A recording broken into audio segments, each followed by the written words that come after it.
My name's Travis Golson, and I've been a paranormal investigator for pretty much all my life. I grew up in a haunted house, and since then I became super interested in the paranormal, and this video is for you, the person being haunted. Most spirits are friendly, and they don't want to hurt you, or harm you, or even scare you for that matter. Just know that they're scared, confused souls who were also human, just like you. And trust me when I say that they don't want to be there as much as you don't want them there. I understand you may have not even thought about the possibility of spirits or ghosts existing until something happened to you to make you think, are ghosts real? Could this be possible? Could they be real? Or am I going crazy? I'm here to tell you that you're not crazy. And it could be something paranormal, but usually it's something completely logical. And that's what we're going to do. We're going to break down all these logical options first before we jump to the paranormal. Thousands of people, if not hundreds of thousands, believe that there's a ghost living in their very home. A poll was taken from Pew Research that shows that 1 in 5 people believe that they have been in the presence of a ghost. And as of today, there's over 300 million people in the United States alone. That means 75 million people believe they've had an encounter with the paranormal. In my many years of paranormal investigating, I realized people are scared of one of two things. One is that they're going to be too embarrassed to explain what happened to them. Or two, they're afraid somebody, like their family members or their friends, are going to laugh at them. But the truth of the matter is, nobody should suffer in silence. The reason for making this video is for the people who feel like they're being haunted and hunted by the paranormal and don't know what to do. As stated before, I'm here to tell you that there's most likely a logical explanation for what's going on in your home or in your life. And as we work through this logical checklist, if you're still experiencing things and none of these logical explanations apply to what you're experiencing, I'm going to make 2 more videos. One is going to be how to identify the spirits and what kind of haunting it is. And then the second one is going to be how to deal with what's going on. And if anything, if you're having a serious haunting, feel free to contact me and I'd be happy to talk to you. You can talk to me on Instagram. You can talk to me on Facebook. You can talk to me on here. But if you need to get in contact with a paranormal researcher, please reach out to me. I'd love to talk to you and give some advice. Now, when you do encounter the paranormal, the very first thing you want to ask yourself is, am I being harmed? Am I being harmed right now? If you're being harmed, these spirits can act unpredictable, and they can become very violent or very aggressive, seemingly out of nowhere very quickly. Now let's look through the list of phenomena relative to hauntings. We'll look at the rational explanations, starting with electrical issues.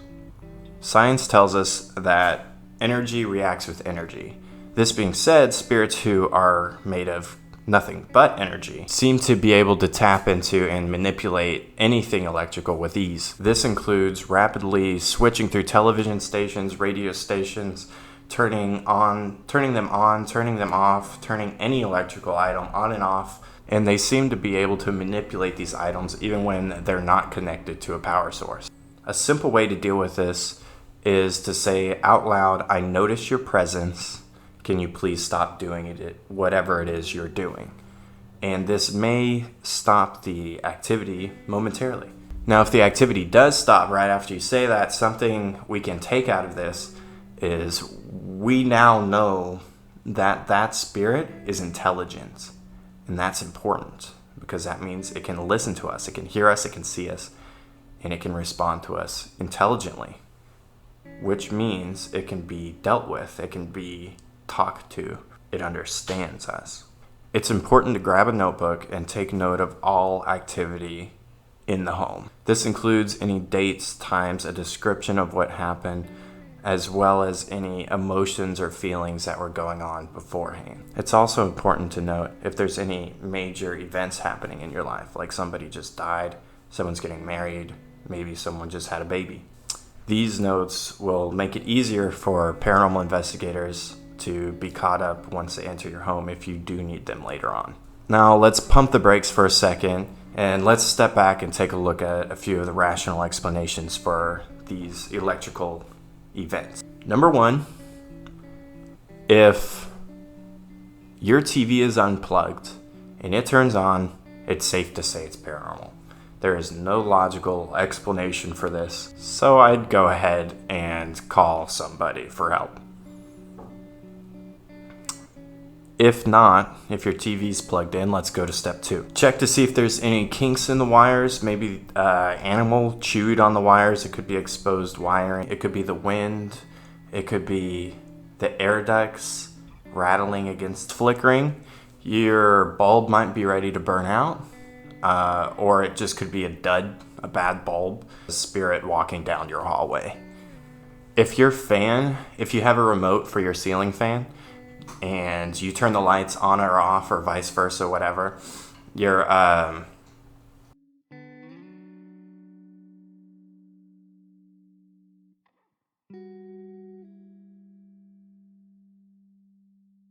And finally, if all else fails, step 3, call an electrician. He can check all your plugs, your switches, your outlets, and your wiring. In my case, the house I grew up in, the electrical trigger word was grandma. When we would stand in the kitchen and we would talk about grandma, the lights would turn off. Or we would be in the living room talking about grandma and the ceiling fan starts slowly turning in reverse. While this may be scary to some, it could just be a loved one's way of saying, I'm still here, I'm still with you, and I'm still watching over you. And it's nothing really to be scared of. And sometimes the spirit aims to please, like in this next story. This is a true story. A lady comes home from Christmas shopping and she's pregnant, she's got her arms full. She goes into her house, it's pitch black, and she says, hey, can somebody hit the lights? And sure enough, the lights just turned on. And when she was able to settle in, put her bags down and all that, she was able to thank the ghost, and then she just went on her way. It's kind of like an Alexa before Alexas were a thing. Now, let's move on to strange noises. If you hear creaks, cracks, footsteps, banging, knocking, or scratching, remember that houses naturally make sound.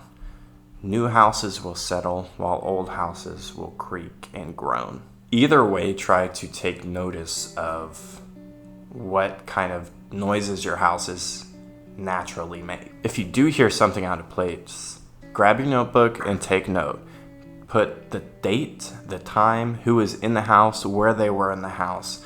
This includes pets and kids. Just try to take a note of where everybody was so you can get a better idea of the situation you're dealing with. Now let's try and debunk these strange noises. This could be the air conditioner or the furnace turning on or off, can be really loud. The windows could shake or rattle or creak. Either way, it's really important to try to take note of what your house naturally sounds like so you can notice when a sound is out of place. Rule these or any other plausible explanations before assuming that it's just a spirit walking down your hallway.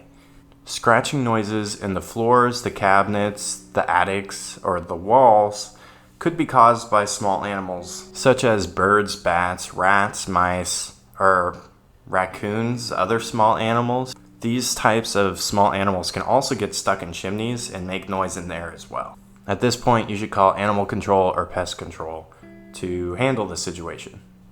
Check for loose tree limbs or branches against your walls, your doors, your windows, and these could be the source of some scratching noises you hear outside. Banging, rapping, or tapping outside of your house could be caused by loose wood or shutters. Loose water pipes could also make these noises.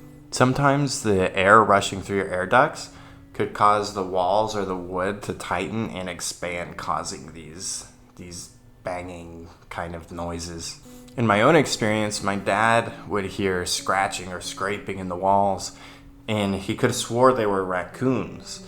And he got so involved in whatever this noise was making, or whatever this noise was, he took a hammer to the wall and he took the wall down, and there weren't any raccoons. And he called animal control, and the animal control guy came over, and he's like, yeah, there's no signs of any raccoons in here. There were never raccoons in your walls. Another time, I just moved into a new house. It was the first night.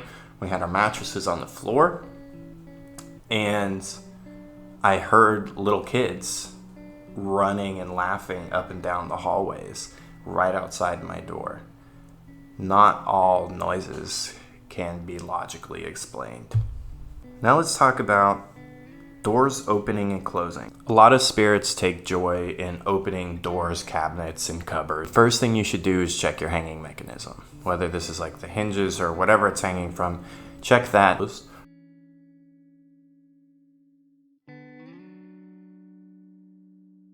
Next, check if the door, cupboard, or cabinet will open or close if you just walk past it, nudge it, or bump it.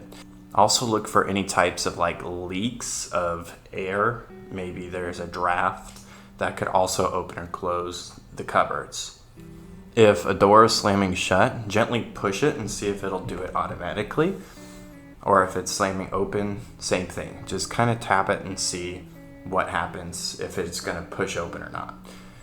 If it's pushing open, you should check the hinges at this point. And if you tighten the hinges, usually this just solves the problem.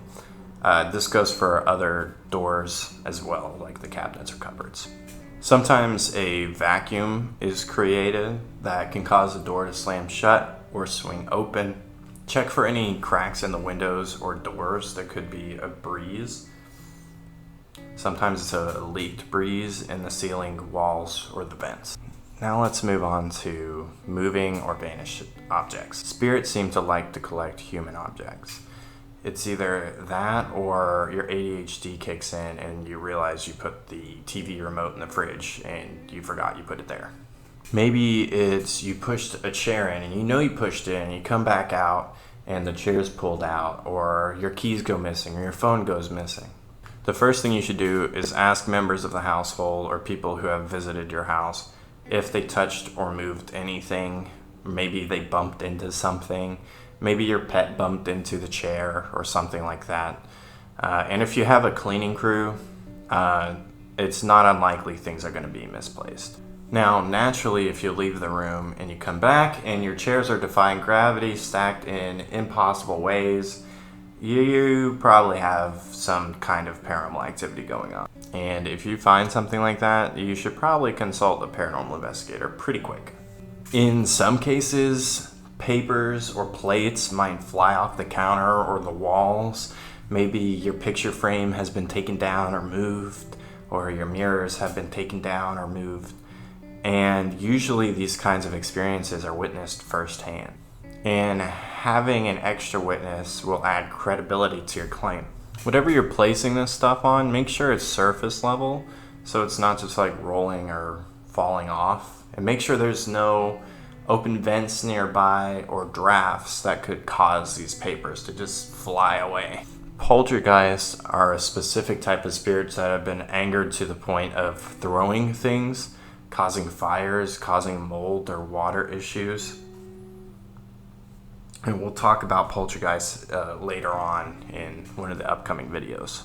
But it is important to rule out all these other possible explanations in case it is a poltergeist, because poltergeists are hard to get rid of and they're also really unpredictable and they can cause a lot of issues and harm to you. So if you've concluded that it isn't something that can just be explained away and you think it's a poltergeist, it's best to contact a paranormal investigator. Some spirits just don't like where you decorate, like how you decorate and where you put things. I lived down the street from this one Mexican restaurant where they would put a picture up on the wall and this little boy spirit would come over. He'll take the picture down and put it on the other side of the wall. And they would keep putting it over there and it's being moved. And one, either someone's playing a prank on them, which they're not, they had video cameras and they caught it on camera, or it's a ghost.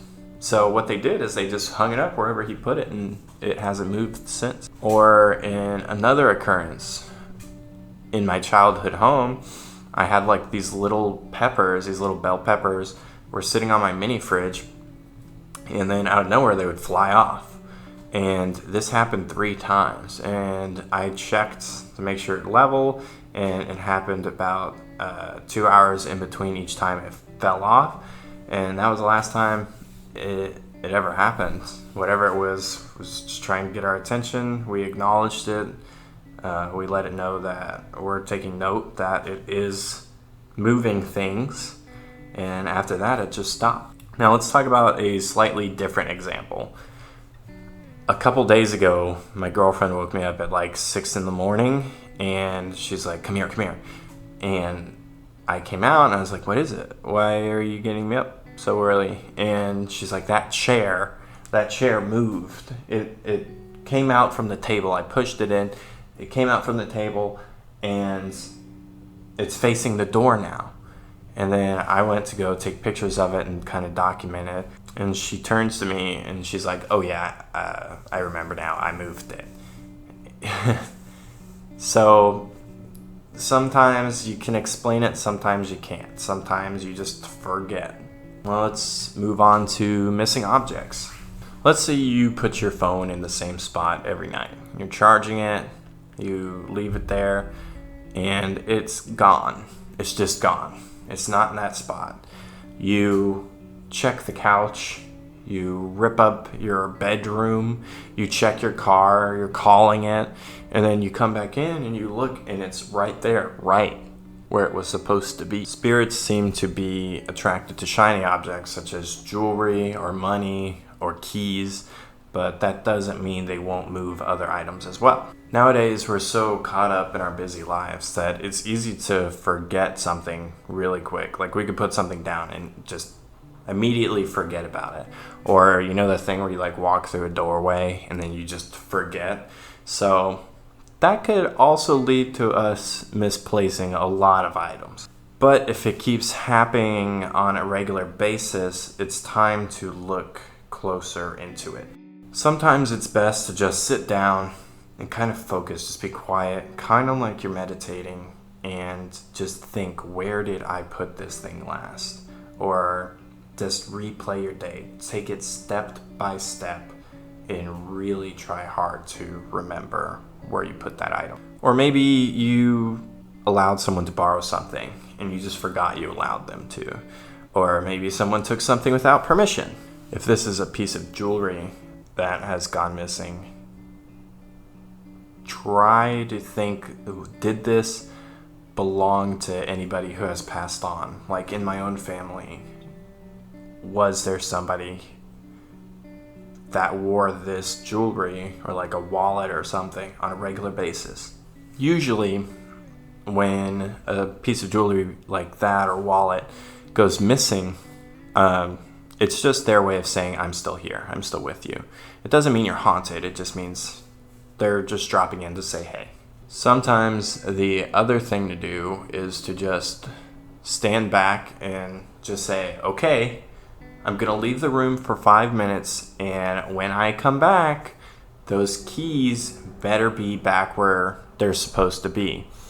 And a lot of times this works. It's kind of like how things respawn in a video game.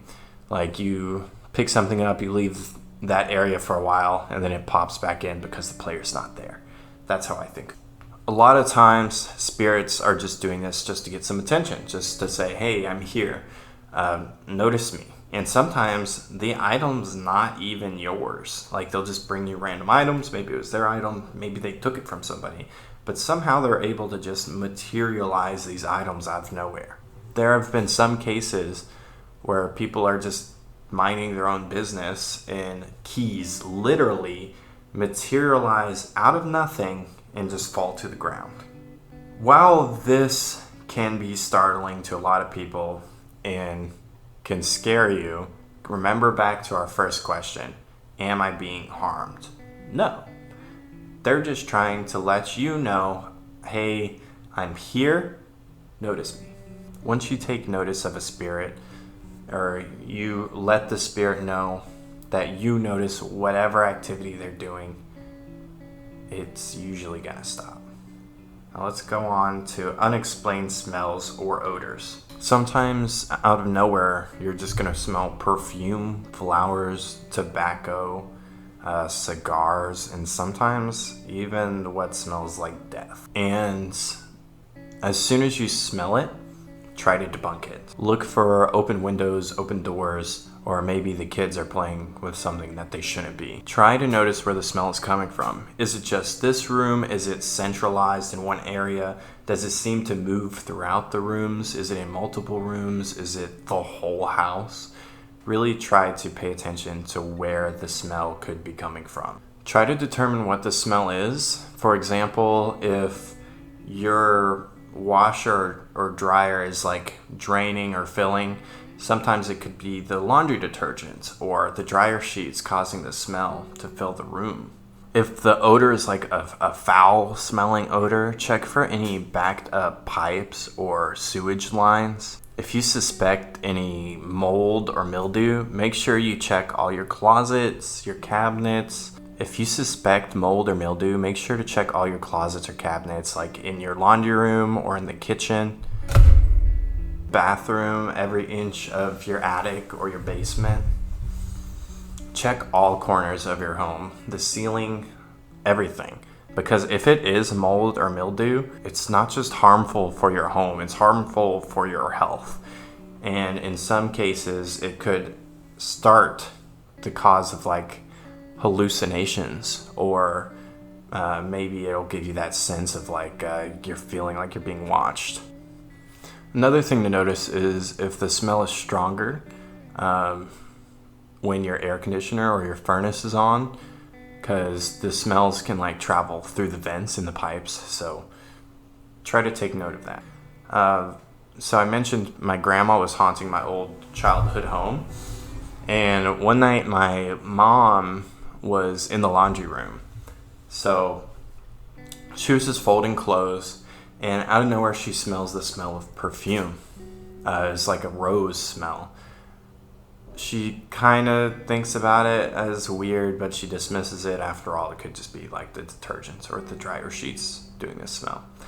But then she felt hands wrap around her waist, and she heard a voice in her ear that said, "Tell my son I'm here." If you smell something or you taste something that could be related to someone who has passed on, it's most likely just their way of letting you know that they're still around, just like them moving objects. It's just them saying, "I'm here." It's not necessarily saying that your house is haunted by them or whatever. It's just them dropping in. For example, one time I was driving to work. I don't smoke. There weren't any other cars around me. My windows were up. And out of nowhere, I started tasting tobacco in my mouth. And I thought that was the weirdest thing. I've smelled things before, but this is the first time I've ever tasted something.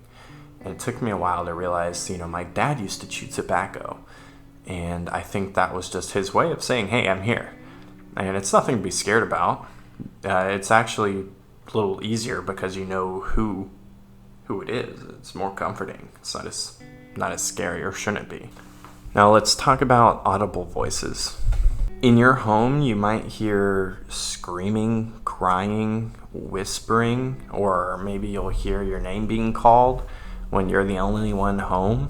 And it's not uncommon for parents to hear their name being called by their kids when in fact they didn't call them, or they're not even in the house. Some people hear conversations or piano, like musical instruments or music.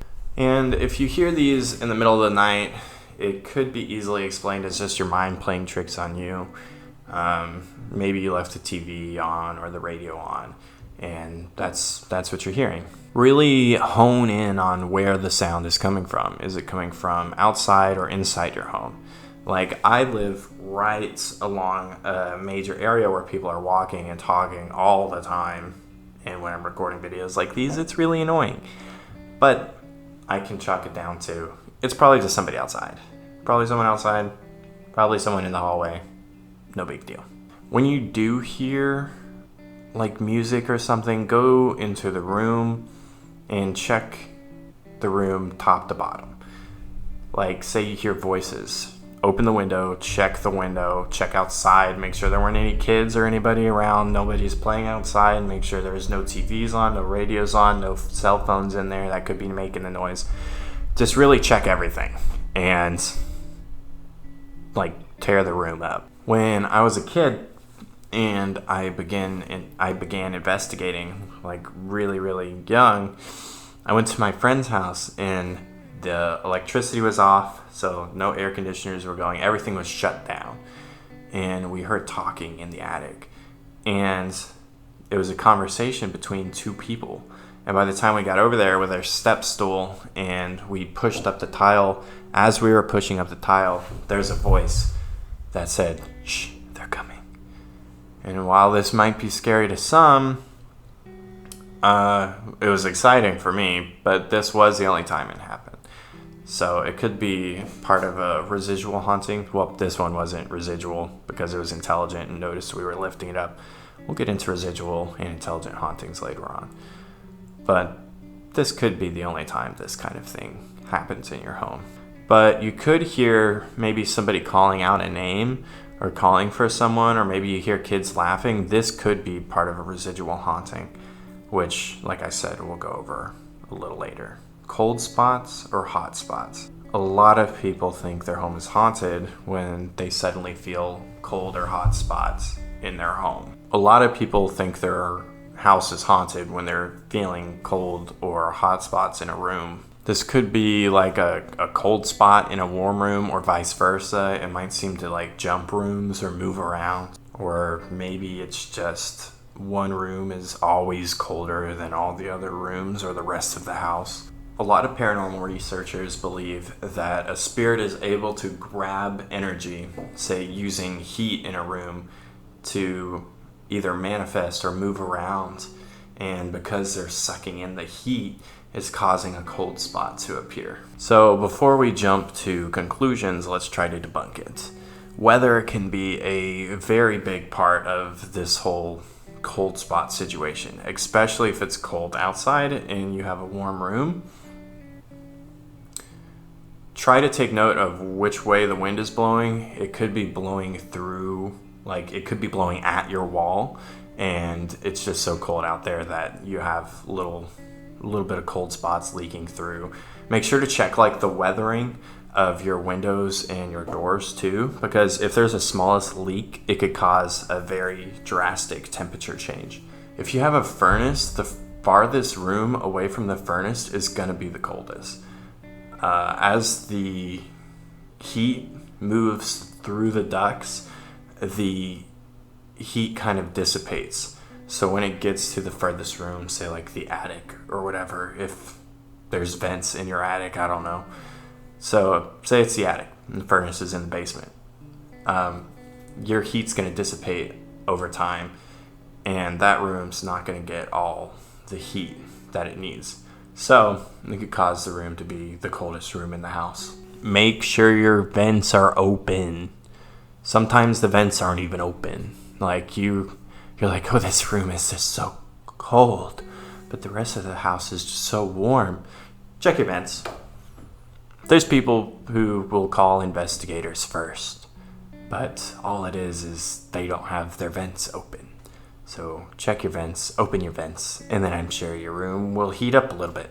So if you just don't know and you've like looked around and stuff, you might need to call a professional to check your vents and stuff like that. You might even need your vents cleaned out, which could be very problematic. If there's a buildup in your vents, it could cause fires. Another thing is you'd want to check your installation in your insulation in your walls and in your attic, because if there's bad insulation, of course you're going to have cold spots. So now I'm going to tell you a story about when my friend and I experienced cold spots. And really, I think this is the only time I've experienced cold spots during my whole time investigating the paranormal. We lived near this house. It was called the 1800s house, and it was used for a bunch of different things, but we were never able to go in there. We were never able to investigate it, except this one time they were having like an open house kind of thing. So we went in there. We went to the backyard and we heard a voice call out from the field back there. And there's nothing back there, so there shouldn't be any voices or noise traveling. There's no other houses around, so there shouldn't be anything. We go back inside to kind of process what just happened. And mind you, it's like June in Texas. It's hot. And it's like 80 degrees inside this house. It's an old house. It's a plantation house. It's not well insulated.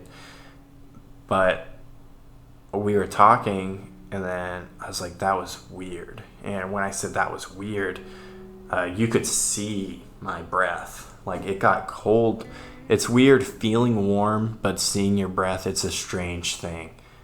We left after that. Feelings of being watched. Everybody at some point in their life gets a feeling of being watched.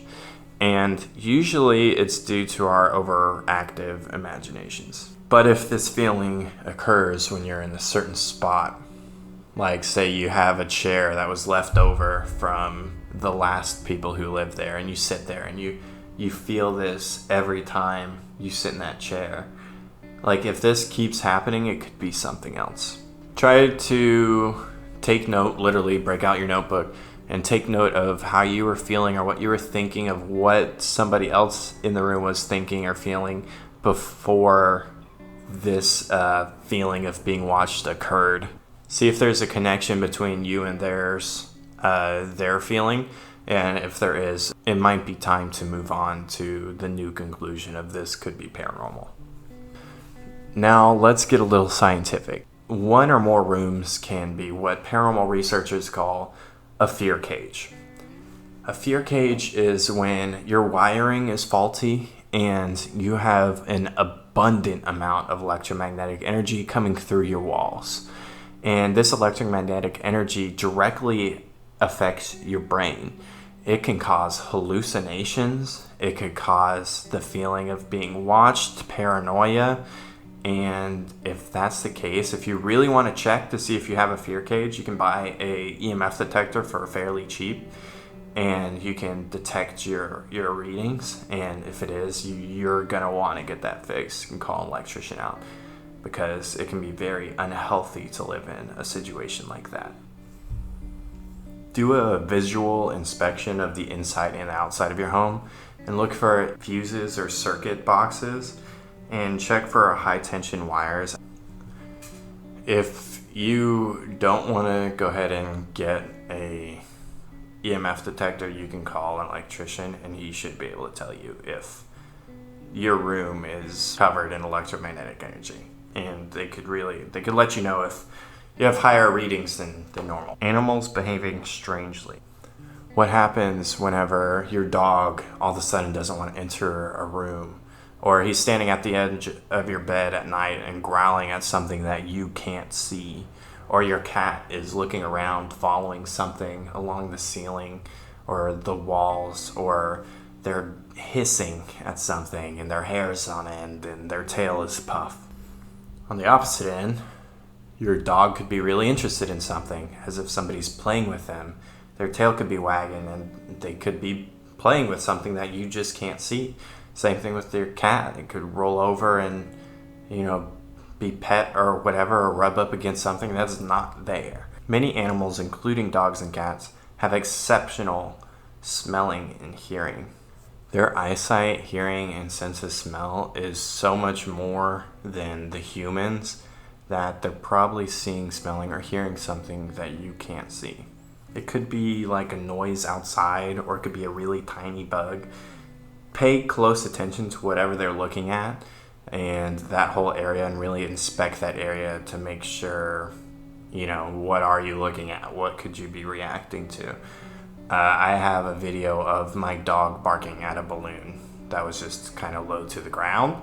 So pets can be weird, but if this keeps happening in the same area, it could be more of the paranormal side. And if you just moved into a new home, it could be really stressful for your pet. So I would give it a few weeks for them to start acting normal again. If they're acting strange and out of behavior all the time, it might be time to take them to a vet and have them psychologically checked. Something could be wrong.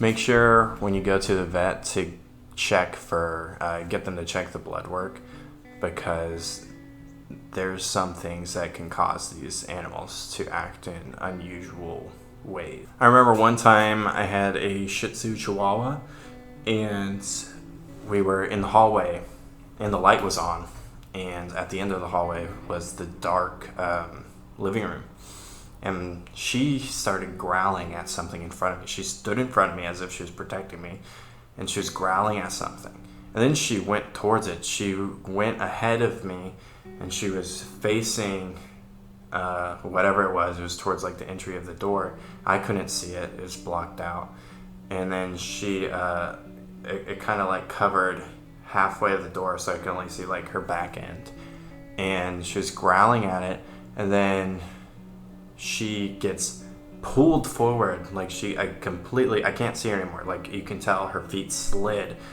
and something pulled her, and she yelped and she ran back over to me. Shadows or shadow people are very close to me. When I was 12, they affected my life for a good 2 or 3 years. They followed me, and maybe it starts with them moving out of the corner of your eye in like great speeds, and then you start seeing them. Like for me, I saw mine under like street lamps and stuff, and they just kept getting ballsier, and sometimes they'll start out small and then grow to like these big things, or sometimes they'll show up as mist, and they carry like this heavy dread feeling. Like these things cause me to have suicidal tendencies just because I was so depressed and down every time they showed up, and nobody would believe me. And they can be a very, very serious thing. If you've experienced this, please reach out to me. I would love to talk to you. I believe you.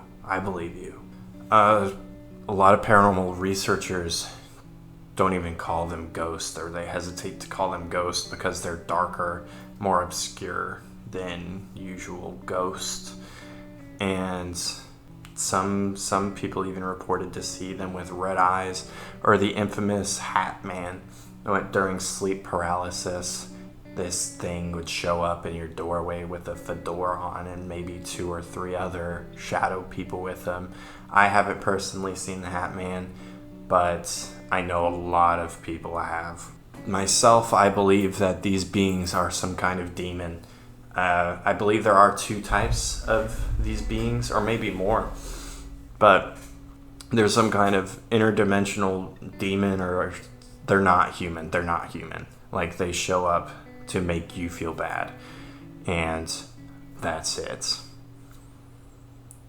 I say that there's 1 or 2 types of these beings because I went investigating with my group at a cemetery one time, and we split up to 2 groups, and I went towards the west end, they went towards the north end, and we both saw clear as day this human-shaped figure just walking in the middle of the cemetery.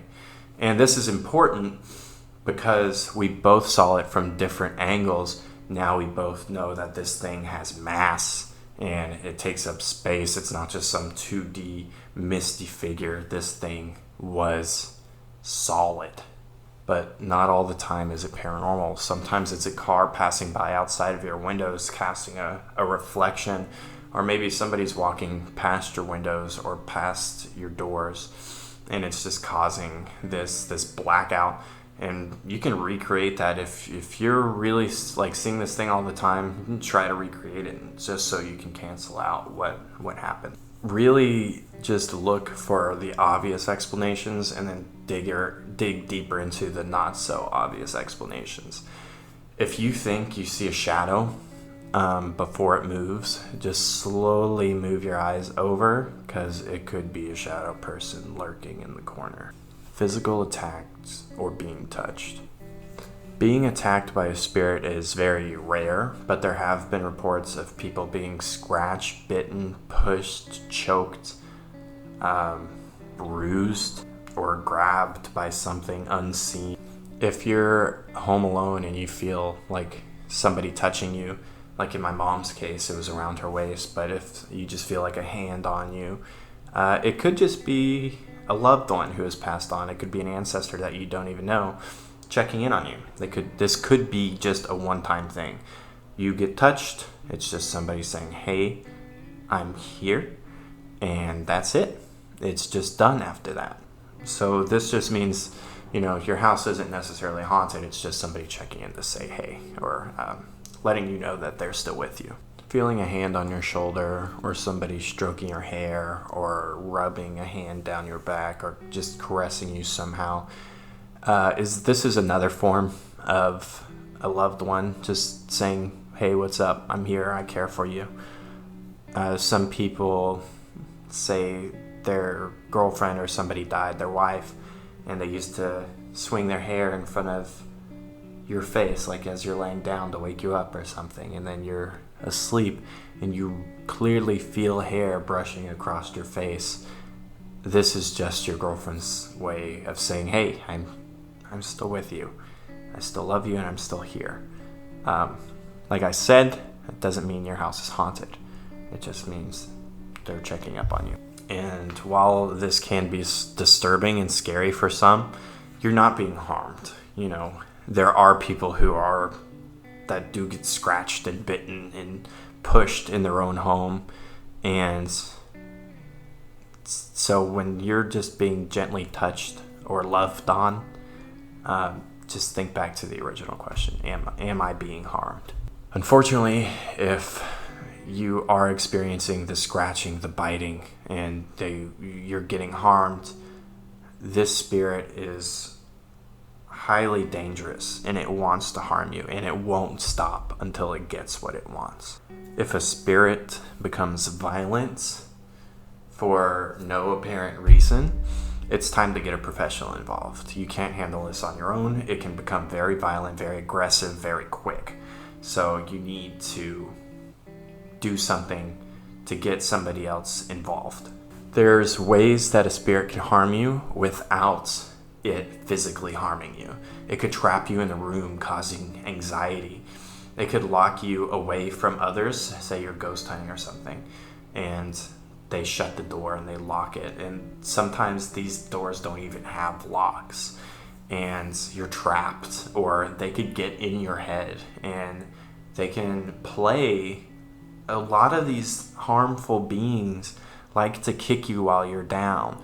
So let's say in the past you were suicidal, or you're suicidal now, like they'll give you those thoughts back, and they'll give you stuff, and they'll make you feel bad, either till you kill yourself, or if you refuse to, it will do whatever it can to hurt you and harm you, maybe even kill you, depending on what it is. We investigated this one cemetery where there was a spirit there that would particularly pick on women.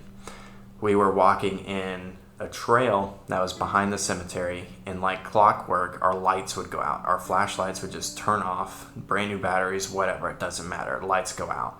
And then the girl I was walking with was pushed, and we looked and went back,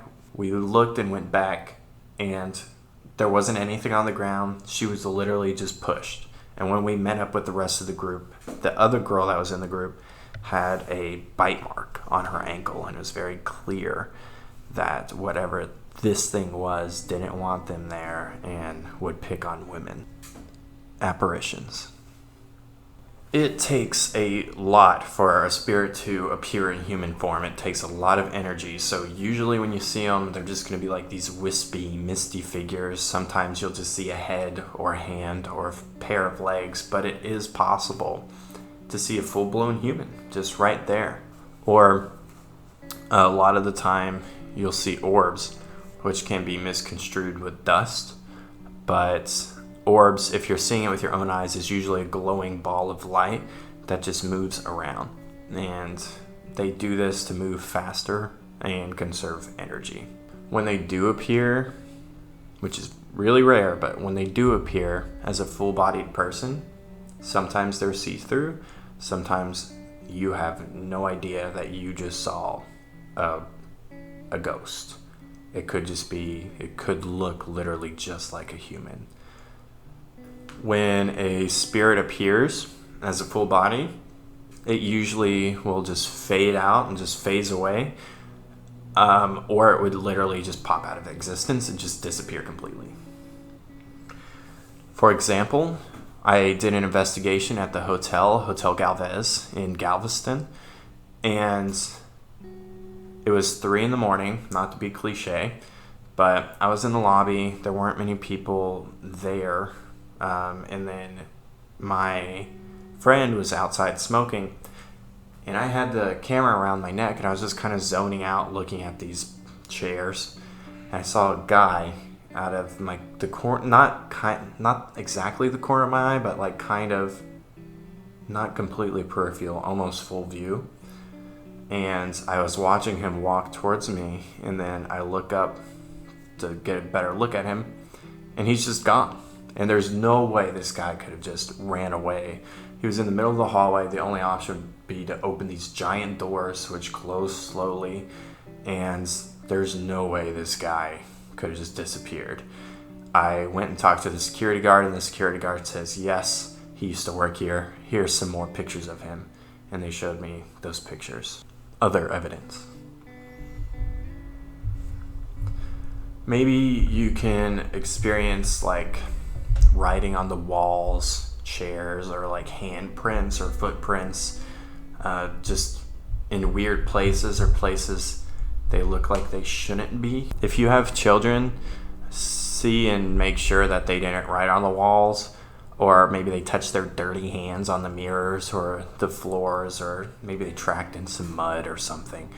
But just like, if you have kids, like, they're gonna do things that you invent, but not all the time. There isn't a logical explanation all the time. Thank you so much for watching this whole video.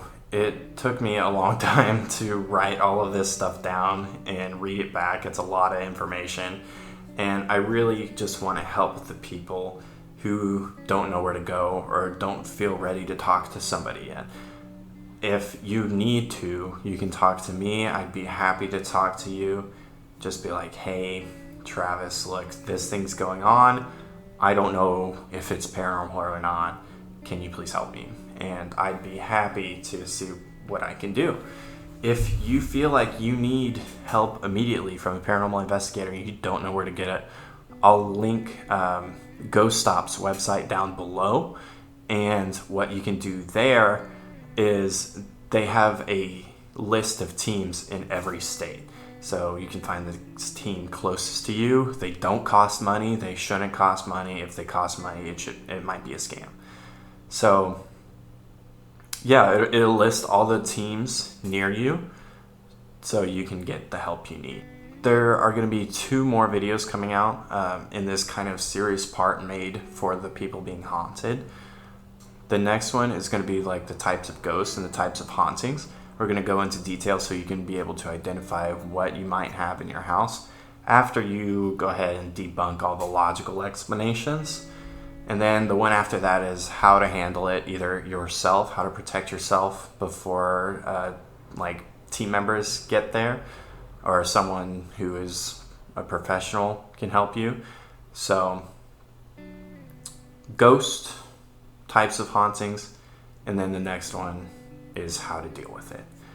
Thank you so much for watching, and I'll see you in the next one. Have a good one.